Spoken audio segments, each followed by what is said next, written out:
The live stream has started. Good morning, everyone. It is another beautiful Sunday. It is March 30th, 2025, the 30th of March. We are right now with us.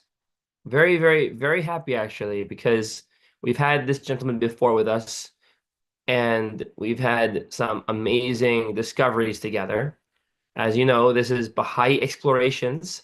So these sessions, we explore Baha'i concepts, Baha'i themes, and what better concepts to explore than, well, the Baha'i history, which we've had posted, and Baha'i concepts themselves. Baha'i history talks, if you want to go online right now, you'll find them. Dr. Najati Al-Khan has been with us presenting on very fundamental concepts in our Baha'i history that a lot of people overlook. And you'll find that here on Clearwater Baha'is, the YouTube channel, the Facebook page for the Baha'i Center of Clearwater. That being said, we are going to be talking today about dreams and dream interpretation in the Baha'i religion. So we are on a very important concept, something that since the beginning of the Baha'i Faith, before Bahá'u'lláh even declared, we have this story about Bahá'u'lláh and his father's dream about him. So there's so much to be said about dreams. Nonetheless, let me give a little introduction about Dr. Al-Khan. He is Dr. Najati Al-Khan, independent researcher and research associate at the University of Bamberg in Germany from 2015 until 2022, currently affiliated with the Hebrew University of Jerusalem in Israel.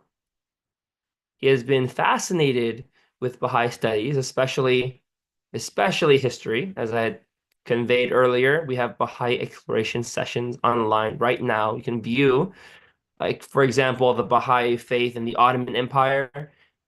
What does that mean? Well, you can watch that video and find out. It's quite a bit. So since his youth, he's been studying and really interested in history. And of course, studying Islamic studies and history go together, especially if you're talking about Baha'i history coming from a Muslim part of the world. Then at university, his studies, they open new vistas for him by learning Arabic, Persian, and in particular, Ottoman Turkish beside his native Turkish and almost native through education, language, German and English. He felt equipped to delve into Baha'i studies. And now, having been publishing papers since 2021 about various topics,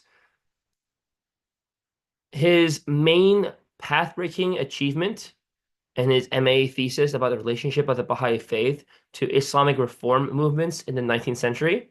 By the way, another session that we had on Clearwater Baha'is. Very, very happy to have discussed that. He has deepened on it and extended it more in his PhD thesis in 2004 about the Babis and Baha'is in the Ottoman Empire in Turkey between 1844 and 1920s. The latter paper was published in 2008, revised with the title Descent and Heterodoxy in the Late Ottoman Empire, Reformers, Babis, and Baha'is. You can find that published in 2008 in Istanbul. Having said that, he regards his postgraduate research up to his current research as crucial because the genesis of the Babi and Baha'i religions in the Ottoman context had been rather not researched. A specialist in late Ottoman history, Dr. Al-Khan is also the author of the most recent book, Non-Sunni Muslims in the Late Ottoman Empire, State and Missionary Perceptions of the Alawis. He has published widely articles and edited collections in peer-reviewed journals. He had the honor and pleasure serving at the research department at the Baha'i World Center for some periods, and he was visiting, actually, senior fellow at the chair in Baha'i Studies at the Hebrew University of Jerusalem. So going back to this week's topic, quite a bit of experience and knowledge to pull from. Dreams and dream interpretation in the Baha'i religion. This topic, this presentation provides an outline of the importance of dreams and their interpretation in the Baha'i faith. After some general remarks on dreams, the importance of dreams and dream interpretation in Islam will be discussed, since they provide an archetype for the Baha'i context. Statements on dreams by Bahá'u'lláh and Abdu'l-Bahá will also be examined. So, Dr. Alkan, sorry I gave a little bit of a long-winded session start here. We wanted to highlight that you have quite a few presentations you've made already about the Baha'i faith and the Ottoman Empire and our historical place in that history of the Ottoman Empire. It's really appreciated because a lot of people really don't know about this idea of reformation in the Ottoman Empire and the Baha'i role in it. So having said that, Dr. Alkan, we welcome you and thank you for this new topic. We look forward to another scintillating journey together. Thank you, John. Thank you very much. Good to see you again after a long time. Yes. And thank you for your kind introduction. This time the topic is not historical, but it's crucial. It's central to religion, also to the Baha'i faith. Dreams have a central place in all of religions, especially with the prophets and messengers of God who experienced several kinds of visions, which are equal to revelations. And so I'm basing my presentation today on a paper I wrote many years ago about the same topic. And so what I will share is not exhaustive. It's not everything about dreams in the Baha'i faith, but just to give you some idea and hopefully some inspiration about dreams and dream interpretation in the Baha'i faith. I'm sharing my screen. Yes, that should work. Okay. So as John said, I will give a few general remarks on dreams in the beginning, and then go on to dreams and dream interpretation in Islam, which has also a very central place and importance within Islam and the Islamic community. It's a very popular topic. And then I will go on with statements on dreams by and about the Bahá'u'lláh and Abdu'l-Bahá, who also actually interpreted dreams to some believers. But for the sake of brevity, it would be too much to just go into details. And just to be a bit historical, Abdu'l-Bahá has also at least one dream interpretation in Ottoman Turkish. But if time allows, I will come to that. So dreams, when we speak about dreams, they're a universal phenomenon, and dream interpretation is an ancient and universal practice, actually in all cultures of the world. There are books and scrolls extant on the subject dating back to ancient Egypt, Mesopotamia, the ancient Greeks, and the Romans. We have sources such as the Iliad of Homer, the Old Testament, and sources of pre-Islamic Arab people, where dreams are sources of divination, meaning predictions of future events, which is called in Greek oneiromancy. In some indigenous cultures, dreams are identical with reality or are believed to be fulfilled. In ancient Greece, dreams were used to provide cures for ailments through divine power. Greeks called this practice ekoimesis and the Romans incubatio. Dream incubation is commonly associated with the cult of the healing god Asclepios. And it has to do with the ritual purification followed by offerings or sacrifices to the god or the gods, according to the means of the person. The supplicant would then spend the night in the holiest part of the sanctuary, in the temple. And any dreams or visions would be reported to a priest who would prescribe the appropriate therapy by a process of interpretation. Probably the most famous book on dream interpretation is by the Greek Artemidoros of Ephesus from the 2nd century AD, called Oneirocritica, the interpretation of dreams. It has also to do with oracles and divinations, the art of or science of interpreting symbols understood as messages from the gods. And in the Greco-Roman world, a category of divination were dreams, as I mentioned earlier. Overall, we see messengers and prophets of God have received their first revelations, inspirations, commands, or glad tidings through dreams and visions, sometimes through angels or other intermediaries, such as Abraham, Moses, Joseph, Muhammad, the Mormon prophet Joseph Smith, or the Bab and Bahá'u'lláh. Also, interestingly, scientists claim to have solutions for intricate problems or inventions in their dreams.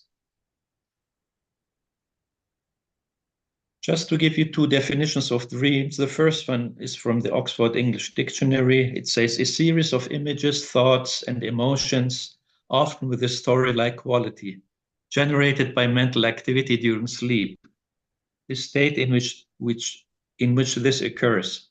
Also, a prophetic or supernatural vision experience when either awake or asleep.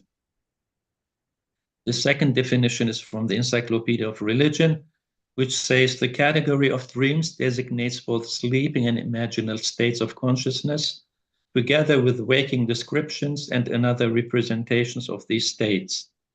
Sleeping consciousness includes healing dreams, prophetic dreams, archetypal dreams, nightmares, and lucid dreams. Imaginal consciousness includes guided fantasies known as waking dreams, omens, and visions. There are several types of prophetic visions in the Bible, especially in the Old Testament. Firstly, prophetic dreams.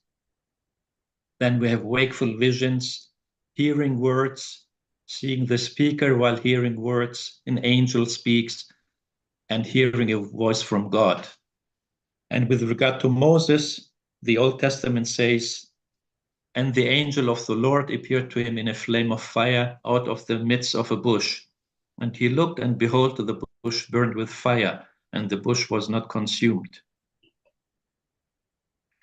In the period of classical Islam, which was roughly from the 9th to the 14th centuries AD, dream interpretation among the ancient sciences was passed on to Islam through translations of Greek and Roman classics. Dreams, which is in Arabic ru'ya, and the interpretation have a central place among Muslims. Dream interpretation, which is called ta'bir, literally meaning crossing over, means that an example of such crossing over is that of the interpreter of a dream who crosses over from the sensory form of the dream to the hidden meaning. There are countless books on dream interpretation in the Middle East, and even online interpreters and digital dream encyclopedias on the internet. It is still very popular.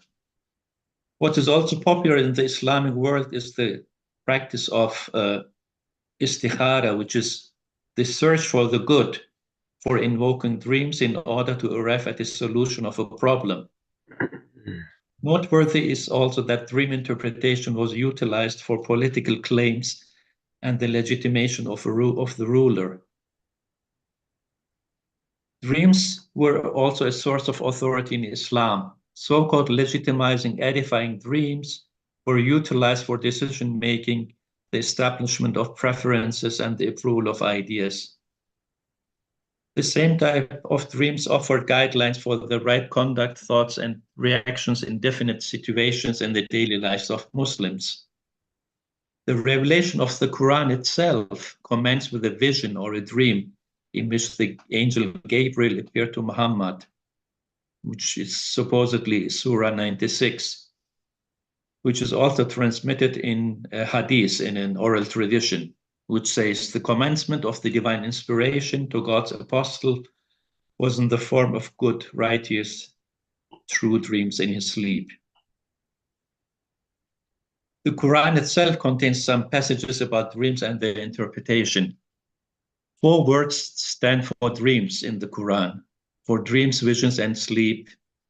The first one is the word roya, which appears 6 times in the Quran.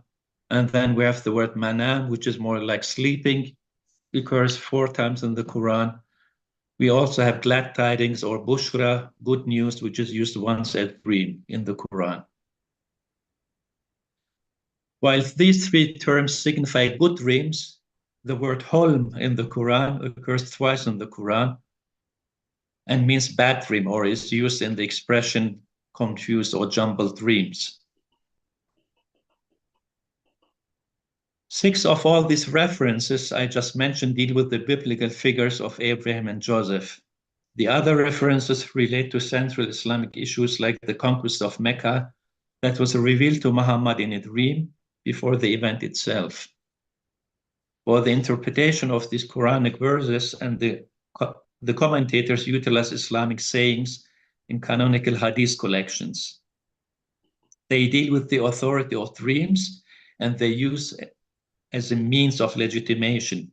Many interpretive principles are found in the sayings, referring to the practice of dream interpretation, and therefore guide dream practices in contemporary Muslim countries.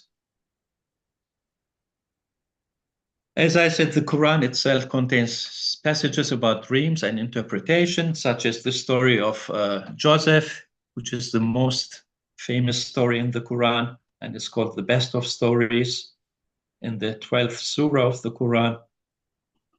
As in Genesis, all 3 dream episodes of Joseph are mentioned also in the Quran. And the purpose of this is to show that dreams and the proper interpretation are a sign of God's favor.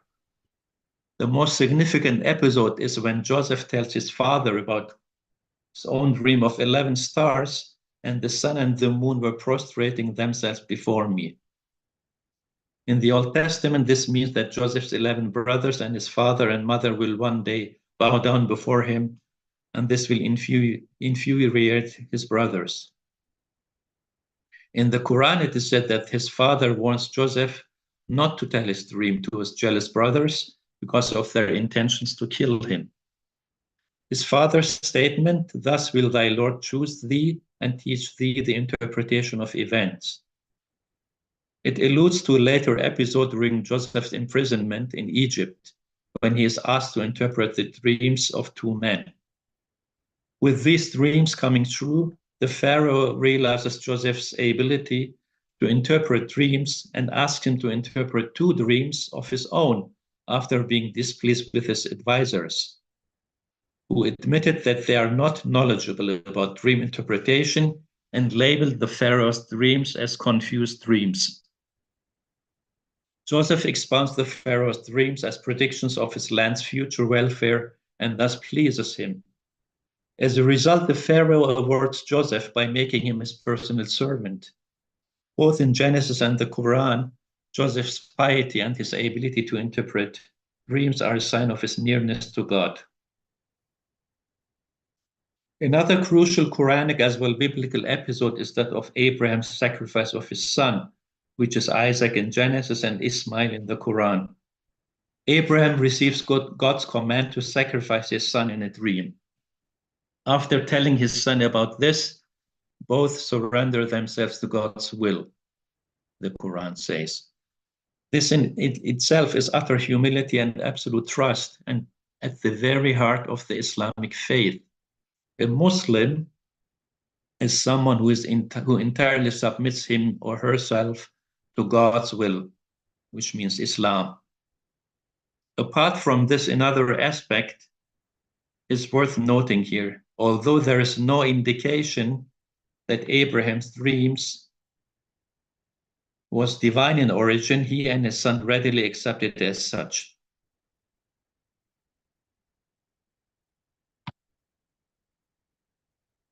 Dreams in Islam are usually divided into 3 categories.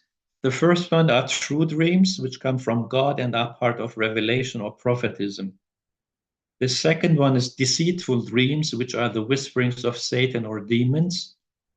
The third type are dreams which are the result of man's nature that are not dangerous, but also do not bear a significant message.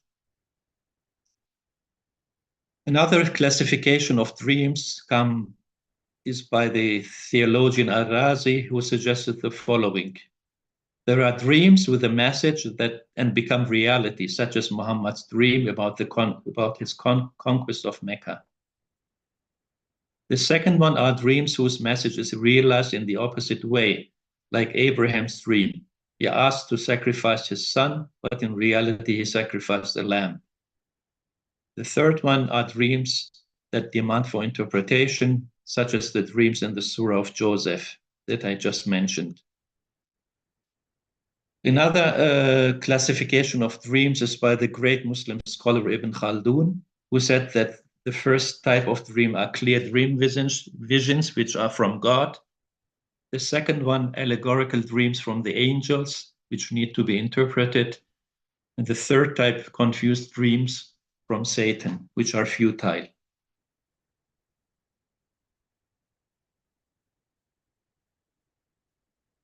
So, and this is based by Ibn Khaldun on oral tradition, on a hadith, that there is a differentiation between true dreams and confused dreams.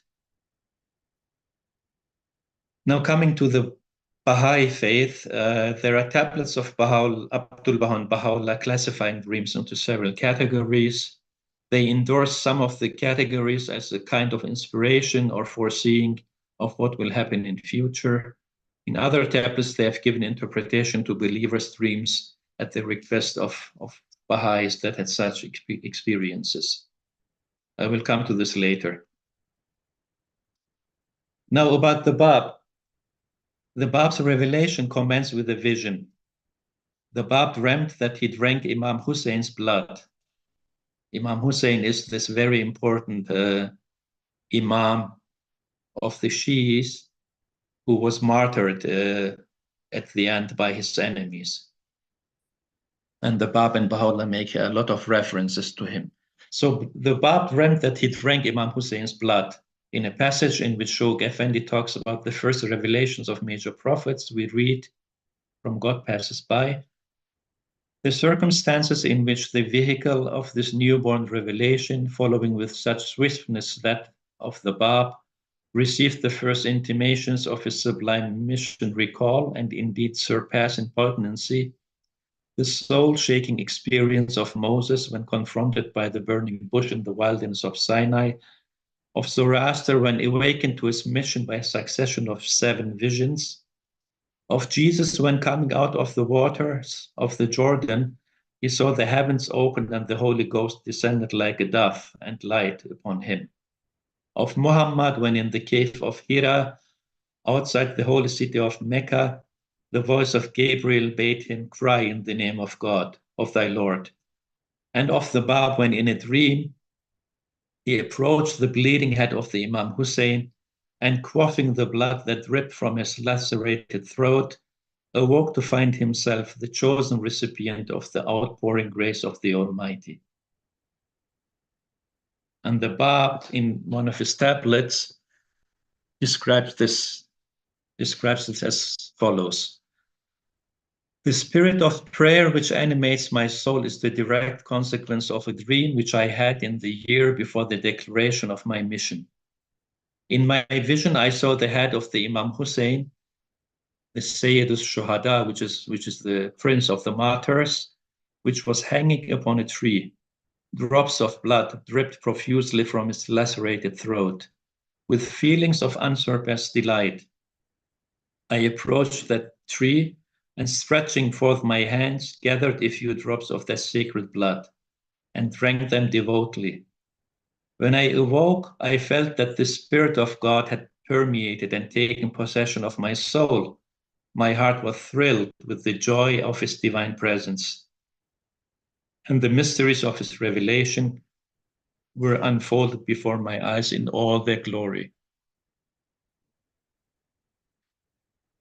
The first followers of the Bab, the letters of the living, accepted the Bab partly through dreams and visions. Again, we read from Shogh Effendi, With this historic declaration, the dawn of an age that signalizes the consummation of all ages had broken. The first impulse of a momentous revelation had been communicated to the one, but for whom, according to the testimony in the of the Kitab-i-Iran, God would not have been established upon the seat of his mercy, nor ascended the throne of eternal glory. Not until 40 days had elapsed, however, did the enrollment of the 17 remaining letters of the living commence. Gradually, spontaneously, some in sleep, others while awake, some through fasting and prayer, others through dreams and visions, they discovered the object of their quest and were enlisted under the banner of the newborn faith. The Bab in the Persian Bayan mentions that some people had dreams about the advent of Muhammad and of himself, but denied them in the end. He says, in the manifestation of the apostle of God, which is Muhammad, all were eagerly awaiting him. Yet thou hast heard how he was treated at the time of his appearance, in spite of the fact that if ever they beheld him in their dreams, they would take pride in them.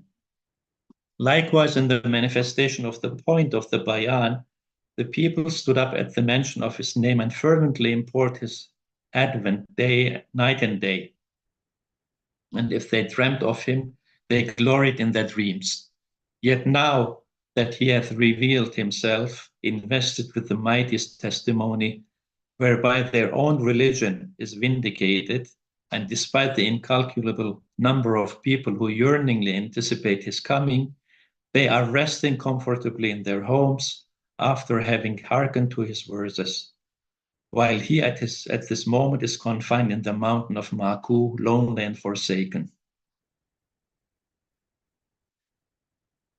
Coming to Baha'u'lláh, we know his dream foretelling the greatness of his mission.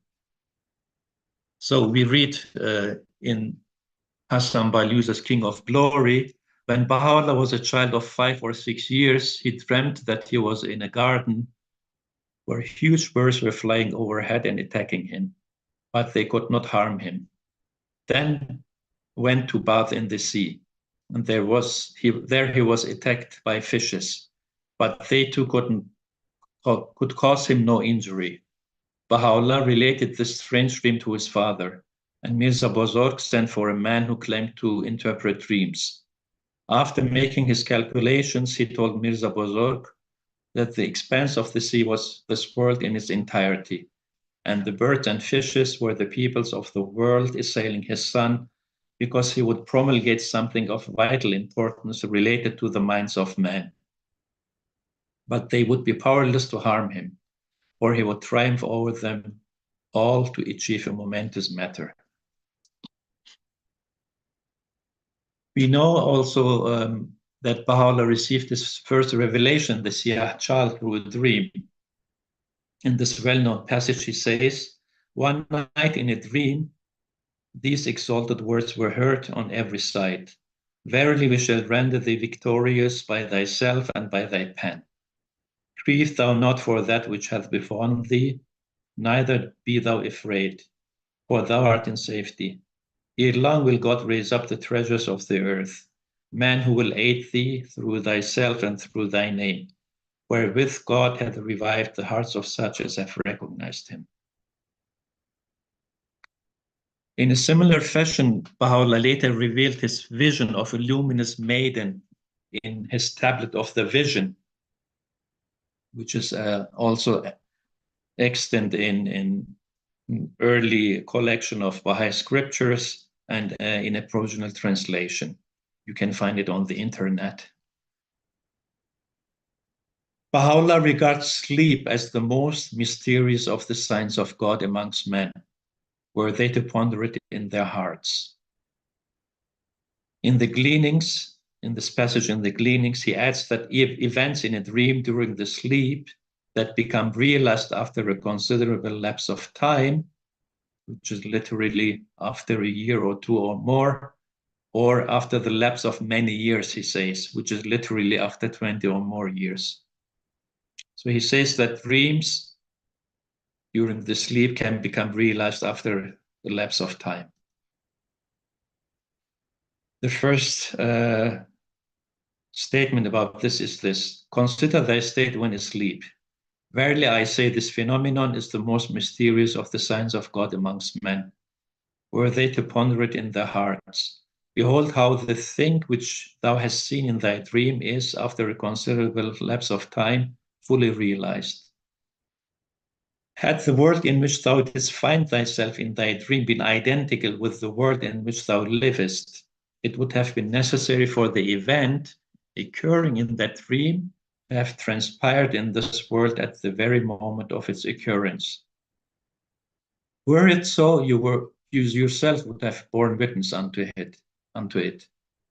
This being not the case, however, it must necessarily follow that the world in which thou livest is different and apart from that which thou hast experienced in thy dream. This latter world has neither beginning nor end. It would be true if thou were to contend that the same world is, as decreed by the all-glorious and almighty God, within thy proper self and is wrapped up within thee. It would equally be true to maintain that thy spirit, having transcended the limitations of sleep and having stripped itself of all earthly attachment, had by the act of God been made to traverse a realm which lieth hidden in the innermost reality of this world. Verily I say, the creation of God embraceth worlds beside this world, and creatures apart from these creatures. In each of these worlds he hath ordained things which none can search except himself, the all-searching, the all-wise. And further, behold how the dream thou hast dreamed is, after the lapse of many years, reenacted before thine eyes. Consider how strange is the mystery of the world that appeareth to thee in thy dream. Ponder it in thy heart upon the unsearchable wisdom of God, and meditate on its manifold revelations. Witness the wondrous evidences of God's handiwork, and reflect upon its range and character. He who is the seal of the prophets, Muhammad, hath said, increase my wonder and amazement at thee, O God. Elsewhere, Baha'u'lláh talks about a dream of his own, in which he beheld the Prophet Muhammad. This dream serves as a confirmation of the removal of the Islamic holy war and Baha'u'llah's mission of peace. Now, this is a provisional translation.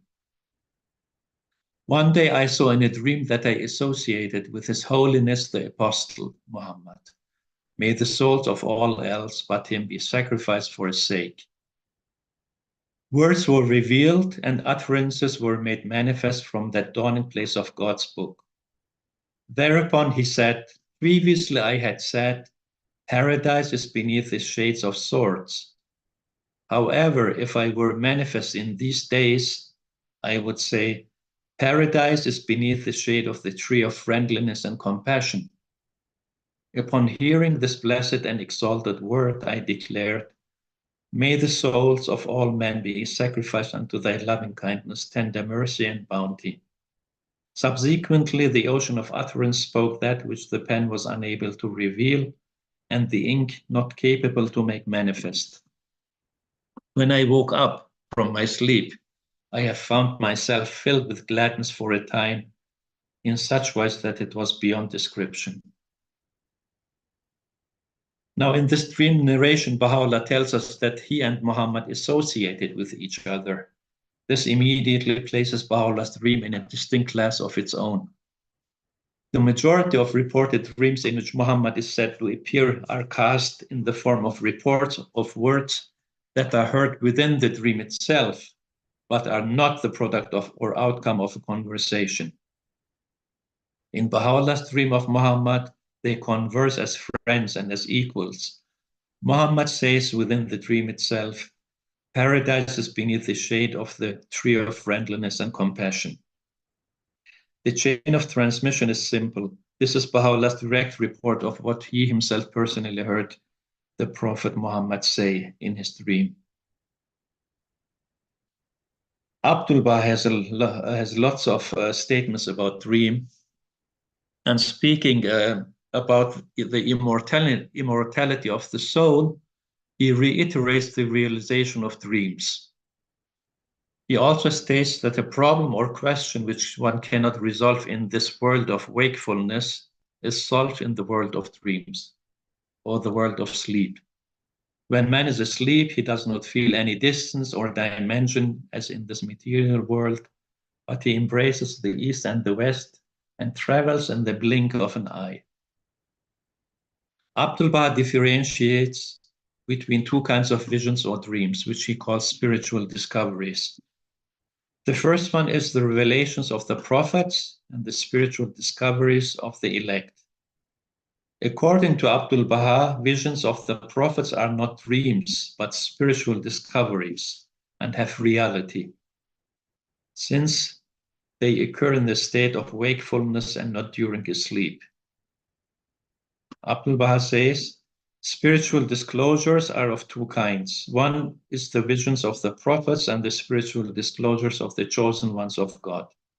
The visions of the prophets are not dreams, but true spiritual disclosures. Thus, when they say, I saw someone in such a form, and I spoke such words, and he gave such a reply, this vision takes place in a state of wakefulness and not in the realm of sleep. It is a spiritual discovery that is expressed in the form of a vision.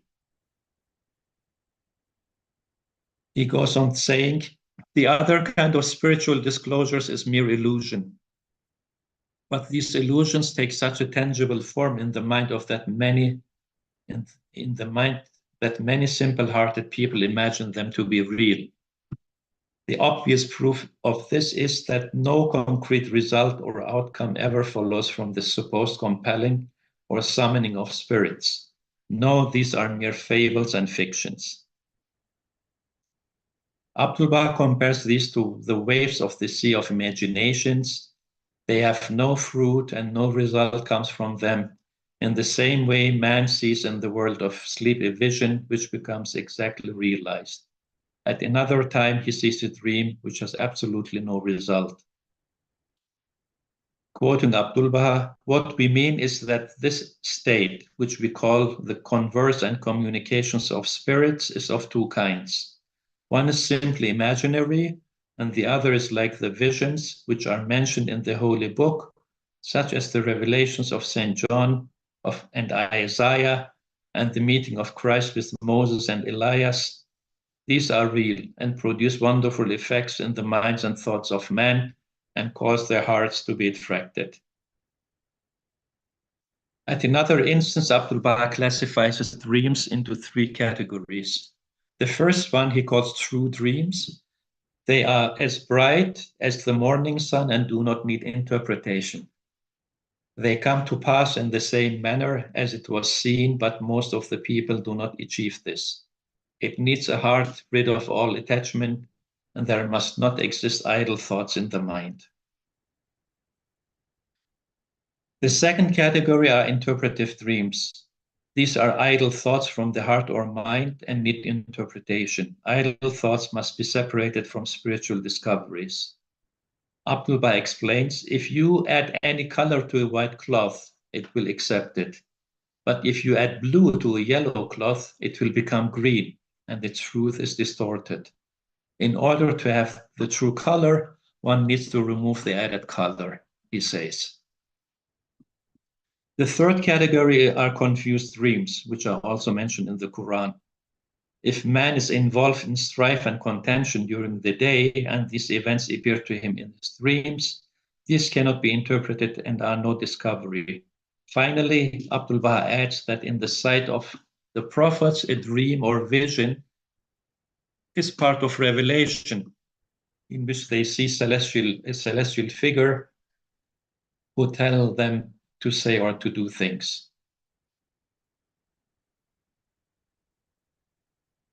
An explanation about spiritual discoveries during sleep, another explanation is the following. Ponder ye that during sleep the human body and the five physical senses, that is, sight, smell, taste, hearing, and touch, are passive, i.e., all physical forces are inactive. Notwithstanding this, human reality has spiritual life, and the spiritual powers are penetrative.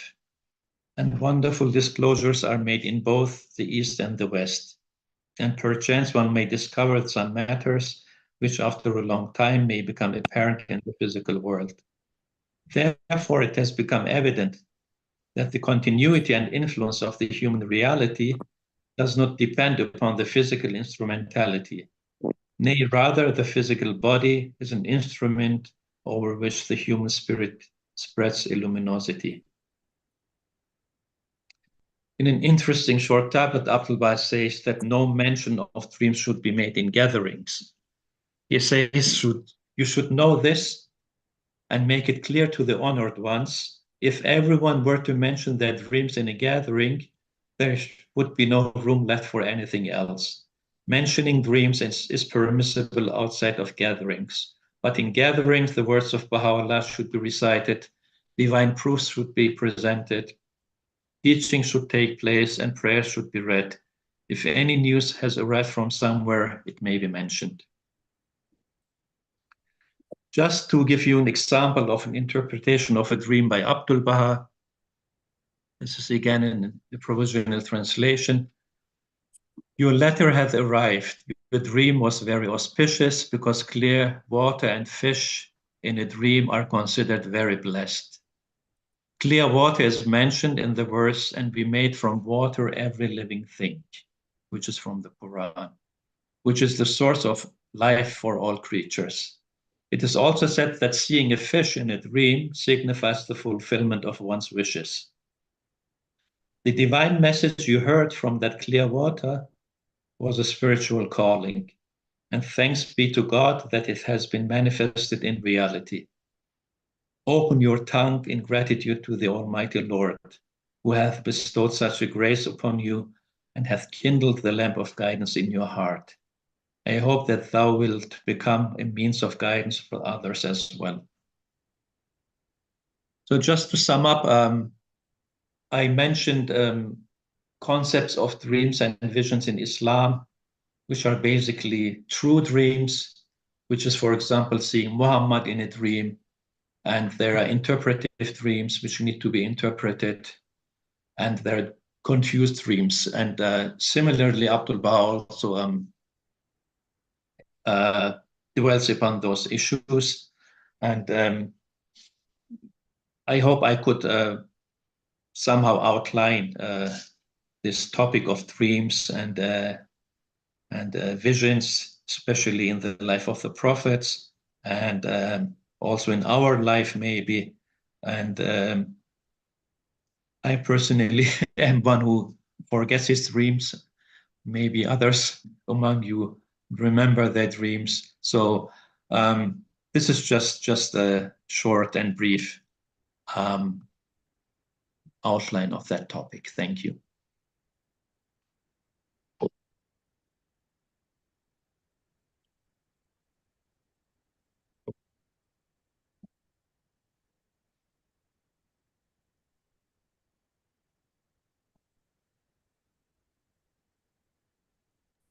So I'm looking for questions from the audience, but yeah, Joseph, you raise your hand. Go ahead. From a Jewish point of view, where the Bab was drinking the blood of Imam Hussein, there are prohibitions in Genesis 9:4, Leviticus 3:17, and Leviticus 15:26. I'll just read one. And you shall not eat any blood in any of your dwellings, whether from bird or beast. Prohibition against any blood being taken. And in the New Testament, there's a prohibition against having blood. It says it's in John 6, verses 53 through 58. It says, unless you eat the flesh of the Son of Man and drink his blood, you shall have no life in you. Whoever eats my flesh and drinks my blood will have eternal life. So one prohibition, one says you have to drink the blood, you have to eat the flesh. Let's see if I can find there was a prohibition also. I believe it was in Acts. It says seems good to the Holy Spirit and to us not to burden you with anything beyond these essential requirements. You must abstain from food sacrificed to idols, from blood, from the meat of strangled animals, and from sexual immortality. Acts 15:28 to 29. Is that enough to confuse someone who's Jewish or a Christian? Even, I mean, is it all spiritual? And how do you know when it's spiritual? Is it real? I mean, are these prohibitions real, or you just you eat your steak and figure that, oh, this is spiritual. It's okay. I'll drink the blood. I think what you're referring to are dietary prohibitions or, dietary things. Dietary or not, you said it was consumed. So well, it was in a dream, but the Bab said he dreamt it. It was not real. It was a spiritual experience. It was symbolic. Okay, well, you also showed a picture of Joseph Smith at the beginning. So yes. if one dream and apparition is true, does that make the other true? Or do you have some way of divining between apparitions that give spiritual authority? What's real, what's not? I mean, the one thing that I didn't hear from you was a definitive way of determining true versus what you said, muddled or disturbed dreams or something like that. Are we all left just to, figure it out on ourselves? I mean, personally, I love dreams. I've been studying the dreams of Daniel the prophet for years. But does that mean we can't speak of the dreams of Daniel the prophet or the dreams of Joseph in Egypt in front of other people? I mean, there were some confusing things in what you were saying. So maybe you could address some of these. I mean, I just provided you quotations without my own interpretation. So these are spiritual experiences. I cannot follow them up. The prophet said them, the messengers of God had them. So I have no way to prove them. But I don't know what to reply, honestly. Yeah. Well, I'm thinking of what am I gonna say if I start saying these things? People are gonna pepper me with these questions, and I speak with Jews, I speak with Christians who are very knowledgeable. They know their Bible, they know their Torah, or that they know their Doctrine and Covenants. I have a comparative religion major, but I in no way masterfully understand things like you do. Anyway, I try to get the best advice from you so I can give it to others. So do I. Thank you, Joseph. You see my plight? Well, I can understand it.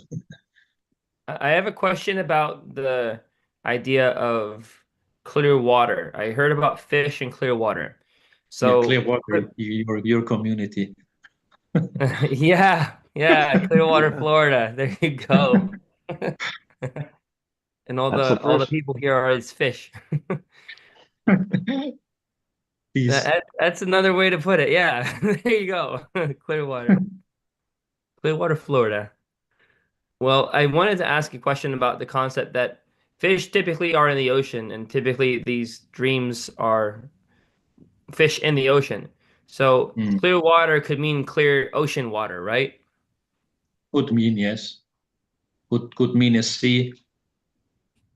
So my question is not to if we can't if it's something we can't address, then we just move on. But my question is, how do you know when someone's in the sea if it's clear water? In other words, what I mean to say is, for example, I actually did have a dream last night about being on the boat, and Oh, wow. yeah, my mom who doesn't swim, she decided she wanted to swim in this dream. She goes in the water, and I'm reasonably concerned because it's at night. So you understand the premise of water and clearness is not so easy to see in the night. But nonetheless, let's say it's possibly ocean or bay water. But the point of it being that uh, whether I imagined it or not, I thought of a big fish creature in the water coming after her, but it didn't, of course. Nonetheless, the premise being, okay, I had a dream about that. I imagine a lot of people who live near water have dreams with water in it. So I think that to answer some questions, I know reading from Abdu'l-Bahá, I believe it was selections from writings of Abdu'l-Bahá, that oftentimes our dreams are also a mixture of what we've already been thinking about. Yes. So I've been thinking a lot about water lately, and it so happens to be that it appeared in my dreams. So just because I have something that's spiritually significant and I so happen to wake up remembering about it, it doesn't mean per se that it's a spiritual dream, because as human beings who are taught to pray so we can purify our hearts, we can have a clean slate of mind when we go to bed, that these truly spiritual dreams actually come to us, and that these not so spiritual dreams, which we don't know, only God knows, they are not what we're seeing versus what we want to see. So even so, even if you want to see it, doesn't mean you'll get it the night you wish for it.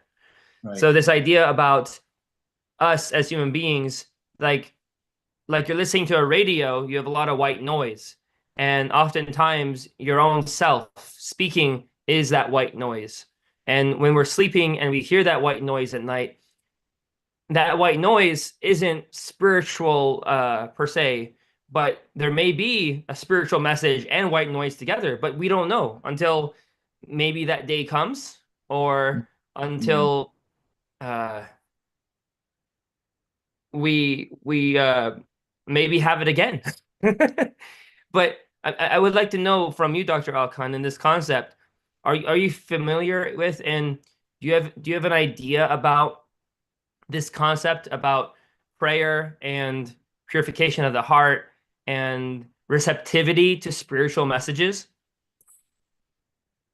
I know there are prayers which should be read. You know that there's a prayer to be read at midnight for spiritual discoveries, if I'm not mistaken. Yeah, there is one in the prayer book about midnight. Yeah, yes. that's And then there are other prayers, I believe, from Bahá'u'lláh also, and from Abdu'l-Bahá, I think also, to be prayed to have spiritual dreams. But one should be prepared, one should be clean and clad in white or something. I have to find it, but I think, as you said, it depends on the purity of the heart. I mean, I myself find it very difficult. I guess it's his personal experience, as also Joseph said just a few minutes ago. And so I don't know, maybe others have other opinion, but I'm not experienced, to be honest, with this, I mean, personally. But I just can say there are prayers for having spiritual dreams. Well, one thing that was mentioned in the excerpts that you had shared today about having, when we're sleeping, this experience that eventually comes in real life again to us. Yes. And this premise that this blessing that we have to have these moments, a lot of people in the West will currently identify with the terminology déjà vu. Yes, yes. They'll term it déjà vu, where Exactly. dream about something and then we're there in real life. Mm. And I don't have any other proper terminology for it myself, because that's oftentimes what people will call it, just that, déjà vu. But That's right. an appearance of this phenomenon and the spiritual significance it has, the idea of having a vision of what will happen. Mm. I've heard someone tell me, and this is just an exploration question here. I've had someone tell me and again, this is not myself, not my own idea. This is one of the people who are attending or watching this. They've explained to me that yes, we can have in our minds the view of the future, but that's really just the ingenuity of our brains thinking out what's going to happen next, because our brains are very, very capable. We are able to, just as you would calculate numbers going together, you're able to calculate a series of events which then occurs. What would you say to that? And again, there's a lot of people who view this reality this way. When one dreams about the future and the future comes, in disbelief, not viewing it as a spiritual revelation, viewing it rather as ingenuity of the mind. How do we go about thinking on this? I don't know, maybe the other friends have an answer to that.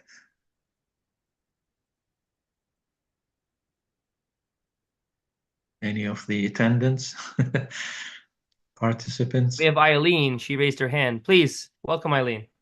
Oh, well, this has been a tremendously wonderful presentation. So Thank you. thank you for the work that you put into it. And all your quotations are there for us to ponder. And there are many, many levels of interpretation. So you should not be expected to give glib answers to anything. Yes. I can only say from my own experience that when you pray for guidance, it'll come, but not in the way that you might expect it. You may not see that light or voice on the road to Damascus.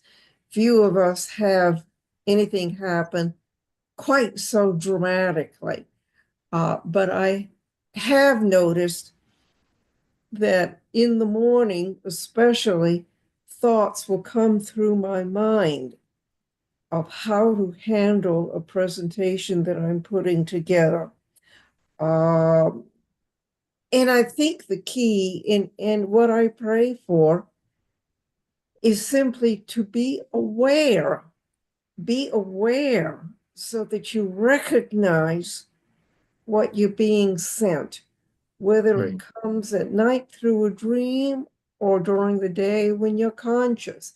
And whatever you want to call it, whatever category it falls into, just beg and pray that you're aware enough to recognize a message when it comes through.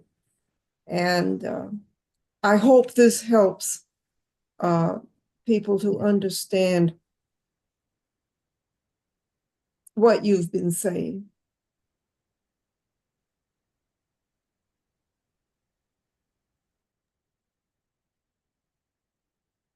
This is Joe Erlacher again. Are you aware of any female persona that represents the Holy Spirit besides the one that Baha'u'lláh explains?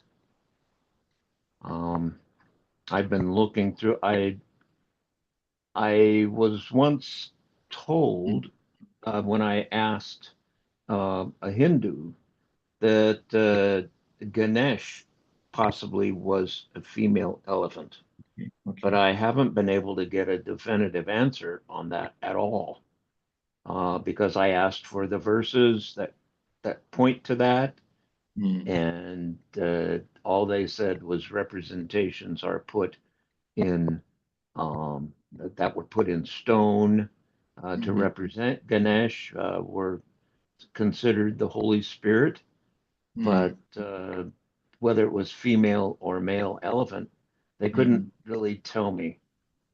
But that was the person's opinion. Yeah, I don't know. I just know it from Bahá'u'lláh. Okay. Yeah, I haven't seen any other tradition or religious book, but maybe others did. I don't know about. Well, in Jewish literature, if you look at some of the writings, there's a personification of wisdom, which is called Sophia. Sophia. Oh, okay. And it's I've never heard of it talked of as a revelatory spirit, like the Holy Spirit, just that it's the spirit of wisdom, Sophia. But that's what's rendered in the Greek, in the Septuagint. Yes. So that's all I got. Thank you. That would be a great study. Yes, Somewhere along the line. Definitely. I would add Great Buffalo Woman from Native American appearances. Yes, you're right. You're right. And I know very little about them, but there were many of them. It seems like each tribe had a visitation. And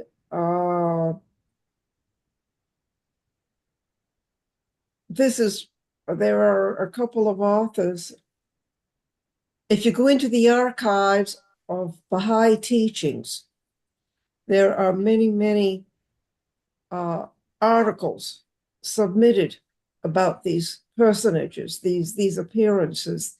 Right. And in all probability, there are even more women represented.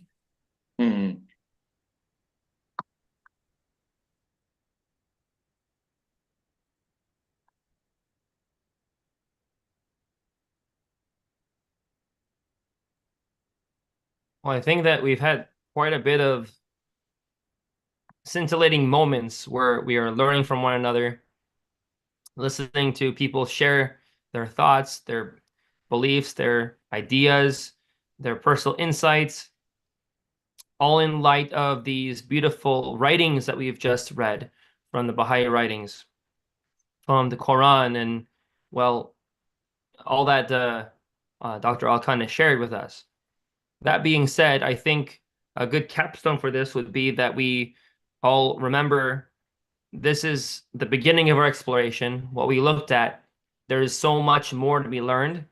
And as was insinuated, there are writings on the subject that you can find that are further to help understand our place in the universe, if you will, something that we can glean from and all subjectively understand a little bit different from each other, as our experiences inevitably will be different. That also being said, a spirit of humility and understanding of others, that we just won't be able to experience what others experience ultimately, everyone having their own experience, making this all the more interesting. Having said that, we are looking forward again to another one of our explorations with Dr. Al-Khan. And I imagine as we are closing now that you may have some closing words you'd like to share before we do that. Thank you. It was, as I said, it was not a historical presentation.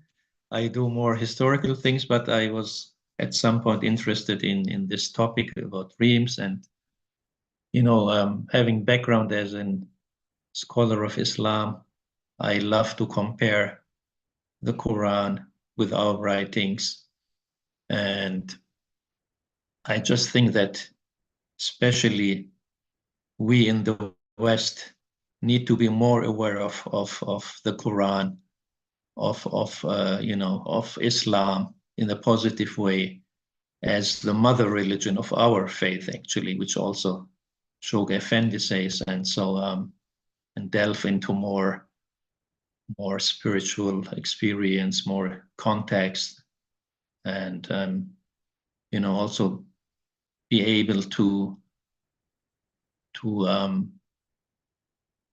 be involved in discourses, actually, which is also one of the important activities of the Baha'i community. Yeah, I look forward to the next presentation on 1st of June, I believe, which will be again about the Ottomans. Thank you. Thank you, John. We look forward to all of you joining us shortly. Again, if you've just joined halfway through this, we are on YouTube. Please like this video and subscribe to the channel so you'll find all the other videos online. And the next one that will be coming up as well will be streaming live here on YouTube and on Facebook.